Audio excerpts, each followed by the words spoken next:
জীবের আদি ব্যাধির মূল কারণ অসহিষ্ণুতা, অহংকার, উচ্চাকাঙ্ক্ষা, উচ্চবিলাসিতা।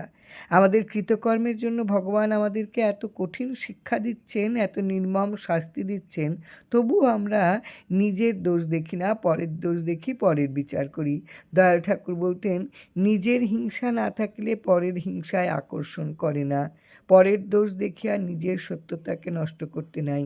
পূর্ব জন্মার্জিত কর্মফলই শত্রু, মিত্র, ভাই, বন্ধু, স্ত্রী, পুত্রাদি, পিতা, মাতা, আড়াপড়শি, পাড়াপড়শি, সুখ দুঃখ, আপদ বিপদ ইত্যাদি সকল কিছুরই যোগাযোগ ঘটায়। ইহাতে কাহারও কোনো হাত নাই।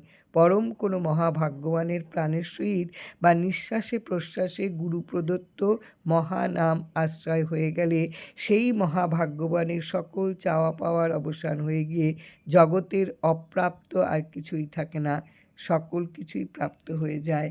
শ্রী শ্রী রাম ঠাকুর। জয় রাম, জয় রাম।